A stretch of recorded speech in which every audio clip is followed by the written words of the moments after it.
नमस्कार दोस्तों, महर्षि computer education computer classes में आपका स्वागत है।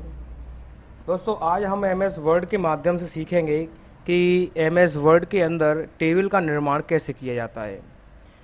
दोस्तों, आप सबसे पहले एमएस वर्ड में टेबल बनाने के लिए आपको सबसे पहला काम तो यह करना होता है कि आप अपने कंप्यूटर में एमएस वर्ड को ओपन करेंगे। जब एमएस वर्ड ओपन हो जाए तो दोस्तों, टेबल बनाने से पहले आपको एक चीज़ ज़रूर याद रखनी होती है कि टेबल को आप कोई ना कोई एक नाम ज़रूर दें। जैसे कि मैं एक टेबल बना रहा हूँ, नाम दिया मैंने STUDENT स्टूडेंट रिकॉर्ड। दोस्तों, एक चीज़ का और विशेष ध्यान रखें टेबल बनाने से पहले कि आप टेबल बनाने से पहले आप अपना फॉन्ट और फॉन्ट के अलावा फॉन्ट साइज नॉर्मली आप पहले से ही इस चीज़ को तय करके चलें, क्योंकि जो फॉन्ट आप शुरुआत में ही ले लेंगे वो पूरी टेबल के अंदर लागू रहता है। और आप दोस्तों हमेशा याद रखें कि टेबल के अंदर फॉन्ट साइज सबसे पहले आप 12 रखें, 12 का रखें।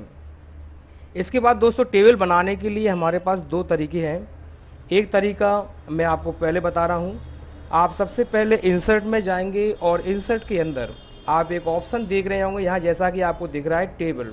टेबल में जाने पर दोस्तों देखिए, पहले से ही हमें रो और कॉलम आपको इसमें दिखाई दे रहे हैं। तो आप जितने आप रो और कॉलम लेना चाहते हैं आप यहाँ से इस तरीके से लेके क्लिक करके छोड़ दें।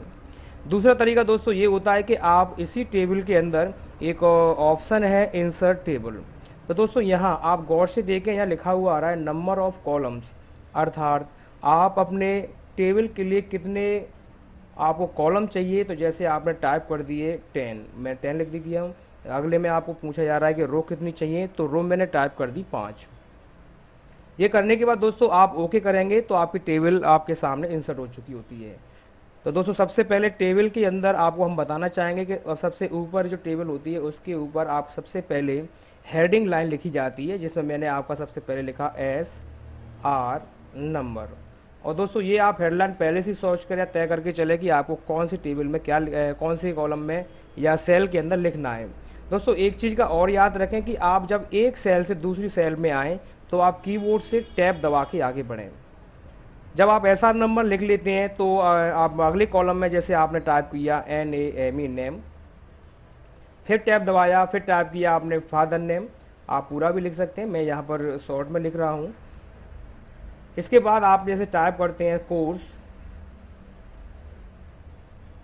और इसके बाद आपने जैसे टाइप किया फीस, और इसके बाद फिर आपने टाइप किया जैसे कि फीस के बाद आपने लिखा कि फर्स्ट इंस्टॉलमेंट या पहली किस्त उसने जब जमा की, तो आपने 1 लिख करके आप कीबोर्ड से ST दबा करके आप स्पेस बार दबा देंगे तो फर्स्ट ऊपर की साइड में लग जाता है। आप यहाँ लिख सकते हैं कि फर्स्ट फीस या फर्स्ट इंस्टॉलमेंट भी लिख सकते हैं। आप यहाँ पर डेट डालेंगे कि कौन सी तारीख में ये फीस दी गई।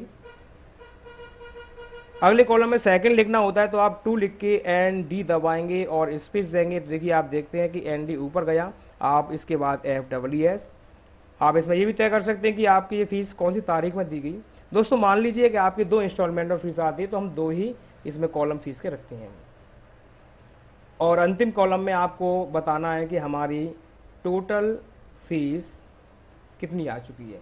अब दोस्तों हो सकता है कि आपको ज़रूरत पड़े कि हमें इसमें एक और कॉलम बढ़ाना है, क्योंकि दोस्तों जैसे आपने कहा टोटल, तो अगली कॉलम पे आप चाहते हैं कि हमें मोबाइल नंबर चाहिए और उसका ड्यू फीस के बारे में भी हमें सूचना लिखनी है। तो आप याद रखें दोस्तों, ये आप जब टेबल पर क्लिक करते हैं, ध्यान देंगे, जब आप टेबल के ऊपर क्लिक कर चुके होते हैं तो आपके मेनू बार में 2 नए टैब बढ़ जाते हैं, जिसमें एक होता है आपका डिज़ाइन और दूसरा होता है लेआउट। आप ये देख रहे हैं आपके सामने, मैं आपको क्लिक करके दिखा रहा हूँ।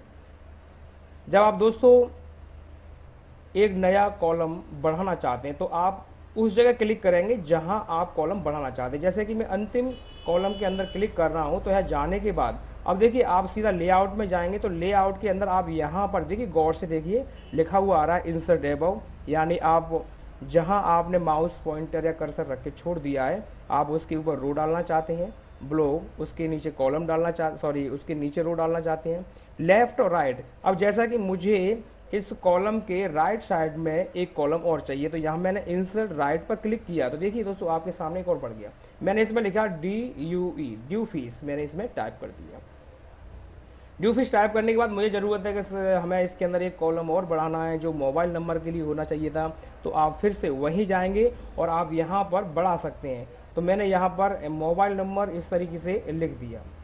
दोस्तों आप टैब दबा के आगे बढ़ेंगे। अब इस टेबल को अच्छी तरीके से बनाने के लिए आपको करना क्या है, सबसे पहले आप टेबल का जो नाम है आप सेलेक्ट करेंगे, आप होम टैब में जाकर के आप बीच में सेंटर अलाइनमेंट कर देंगे। आप इसका साइज 12 की अपेक्षा 18 भी कर सकते हैं, आप इसे बोल्ड कर सकते हैं, अंडरलाइन दे सकते हैं या इटैलिक भी कर सकते हैं, आप जैसा आप चाहें इसको कर सकते हैं। दोस्तों इसके बाद अब इस टेबल के अंदर आप हेडलाइन को सेलेक्ट करेंगे और सेलेक्ट करने के बाद आप इसको बोल्ड कर दीजिए। बोल्ड करने के बाद आप इसे सेंटराइज कर दीजिए। अब टेबल के अंदर दोस्तों आप जब देख रहे होंगे कि टेबल के कुछ कॉलम सही तरीके से एडजस्ट नहीं है, तो इन्हें एडजस्ट करने का तरीका दोस्तों हमारे पास ये है कि आप ये लाइन देख रहे होंगे, इस लाइन के ऊपर रूलर बार पर देखिए, यहाँ आप माउस से इसको इस तरीके से, जैसे मैं यहाँ गया और मैंने इसको दबा के ऐसे खींच दिया। खींचने के बाद इस टेबल का मैं कॉलम बड़ा करता जा रहा हूँ। डेट वाला छोड़िए, आप सेकंड फीस वाला आप इस तरीके से बढ़ा सकते हैं। बढ़ाने के बाद आप जब ड्यू फीस का बढ़ाते हैं, देखिए ड्यू फीस का मैंने बढ़ा दिया। तो दोस्तों लेकिन आपने एक देखा होगा एक समस्या और खड़ी हो गई कि हमारे पेज में जगह कम रह गई। देखिए दोस्तों मैं अगर किसी का रिकॉर्ड चढ़ाता हूँ, जैसे नंबर 1 मैंने 1 लिखा, नाम डाल दिया, मैंने लिखा VEERENDRA और SINGH। आप देख रहे हैं टेबल हमारी बन तो गई है, लेकिन टेबल का साइज सही तरीके से एडजस्ट नहीं हो पा रहा है।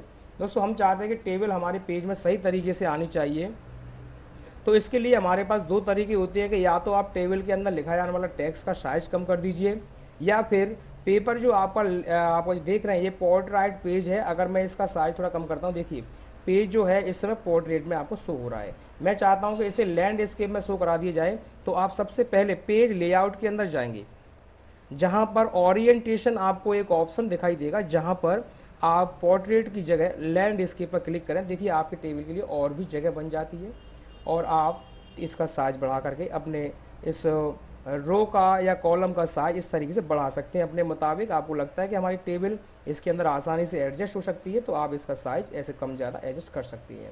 अब आप देखिए किसी का रिकॉर्ड चढ़ा के एक बार चेक करेंगे। रिकॉर्ड चढ़ाने के बाद अगर आपको लगता है कि टेबल में अभी भी डाटा हमारा नहीं आ पा रहा है, तो आप रो या अपने टेक्स्ट का साइज कम कर लेंगे। वैसे दोस्तों मैं समझता हूँ कि ये टेक्स्ट जो टेबल के रो कॉलम है अपने आप में सफिशिएंट और पर्याप्त हैं, और अगर किसी का टाइप करते समय नाम अगर नीचे आ भी जाता है तो 1-2 रो कॉलम्स के अंदर कोई प्रॉब्लम नहीं है। जैसे कि मैंने यहाँ पर टाइप किया, इस का पूरा डाटा मैं इसके अंदर आप इंसर्ट कर रहा हूँ, तो मैं इंसर्ट किया जैसे आपने के सामने मैंने करता हूँ यहाँ पर। ये करने के बाद मैंने यहाँ पर फीस टाइप की 2850। फर्स्ट इंस्टॉलमेंट मान लीजिए किसी ने हमें 1500 जमा कराई। अब आप देखिए इसका साइज इतना बड़ा करने की आवश्यकता नहीं है, तो आप यहाँ पर दबा के माउस से ऐसे छोटा कर लीजिए, इस तरीके से काफ़ी पर्याप्त है। ऐसे फीस वाला कॉलम भी आप एडजस्ट कर लीजिए, इसमें आ सकता है।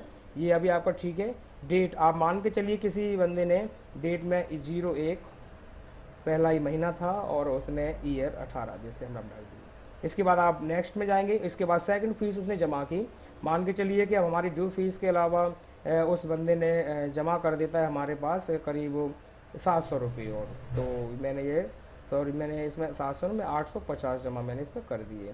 तो दोस्तों अब देखिए इसमें हमें इतनी बड़ी कॉलम की आवश्यकता ही नहीं है, तो आप इसको यहाँ से आप थोड़ा सा एडजस्ट कर सकते हैं ऐसे। अब डेट डाल दिया आपने, जैसे इस फीस को वो देने आता है आपका मान लीजिए 2 फरवरी और 2018 में आप ऐसे एडजस्ट कर सकते हैं, देखिए। और इसके बाद आपने टोटल दिखाना है इसके अंदर कि जैसे उसकी हमारे पास फीस जो इस समय जमा हो जाती है वो 2350 रुपये हो जाती है।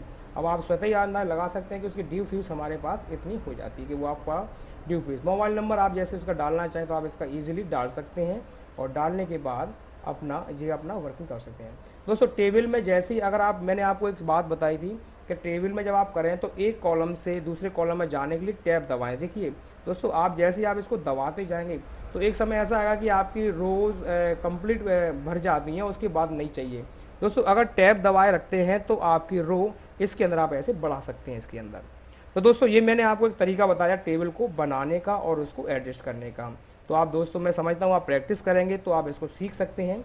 और दोस्तों मैं इसमें छोटी छोटी चीज़ें और बताना चाहूँगा, जैसे कि आपने सबसे फर्स्ट लाइन को सेलेक्ट किया, आप इसमें कोई कलर देना चाहते हैं तो आप डिज़ाइन में जाइए और यहाँ एक ऑप्शन मिलता है शेडिंग, शेडिंग में जा करके आप कोई भी एक कलर इसके अंदर इजीली डाल दीजिए, जैसे कि मैंने ये डाल दिया। तो आप इस टेबल को कोई भी एक लाइट कलर आप दे करके अपने टेबल को एक अच्छा आकार और रूप दे सकते हैं। देखिए दोस्तों मैंने ये डाला इसके अंदर, तो आपने अपनी टेबल को बड़ी आसानी से बनाया। आप इसके अंदर नए रो नए कॉलम आसानी से डाल सकते हैं, अपने डाटा को स्टोर कर सकते हैं, सेव कर सकते हैं। तो दोस्तों मैं समझता हूं कि मैंने अभी आपको टेबल बनाना आपको बताया था, तो आप इस टेबल को बहुत अच्छी तरीके से बना सकते हैं। इसी में दोस्तों जैसे चाहते हैं कि हम इसको कलरफुल और बनाएं, जैसे आप अगर बनाते हैं तो वो आपके ऊपर डिपेंड करता है कि आप इसके अंदर कलर कौन कौन से देते हैं। लेकिन आप यहाँ पर ये ऑप्शन देख रहे होंगे, ये आपके पहले से ही प्री डिज़ाइन टेबल है। आप इस टेबल पर क्लिक कर लीजिए और आप आगे जिस टेबल के डिज़ाइन पर आप क्लिक करेंगे आपके सामने वही टेबल ऑटोमेटिकली निर्माण या बन के आ जाती है। देखिए दोस्तों आपके सामने मैंने ये टेबल बनाई है, इस टेबल को आप आसानी से एडजस्ट कर सकते हैं और बना सकते हैं। इसके अलावा आप और भी चाहते हैं, जैसे कि मैंने ये क्लिक किया तो देखिए और टेबल बना दी। आप इसका कलर भी चेंज कर सकते हैं अपने मुताबिक, चाहे कि हमें इसका कलर चेंज करना है तो आप यहाँ जा करके आप टेक्स्ट का लिखे जाने वाला कलर भी चेंज कर सकते हैं। देखिए मैंने किया और आप इसको आसानी से और बना सकते हैं। दोस्तों ये तो था हमारा इस टेबल को बनाने का अलग अलग तरीका।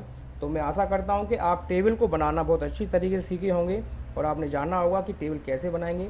दोस्तों फिलहाल हमारे इस पार्ट्स के अंदर या इतने ही आप टेबल का पहले प्रैक्टिस करें, उसके बाद आप इसको खुद बनाएं, तब आप सीखेंगे कि टेबल को किस तरीके से बनाया जाता है।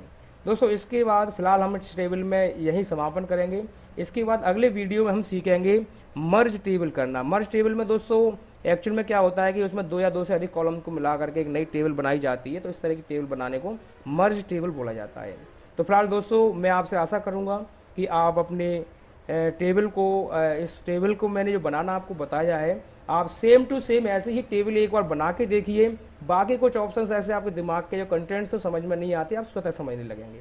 तो दोस्तों कोशिश कीजिए, बाकी बचे हुए टेबल से जुड़े कुछ तथ्य या एलिमेंट्स या कुछ फीचर्स मैं आपको अगली वीडियो में बताएंगे। तब तक के लिए नमस्कार। और आप ये देख रहे थे महर्षि कंप्यूटर एजुकेशन क्लासेस की तरफ से आपके लिए आपके उज्जवल भविष्य की मैं कामना करता हूँ। धन्यवाद दोस्तों, आपने इस वीडियो को गौर से देखा।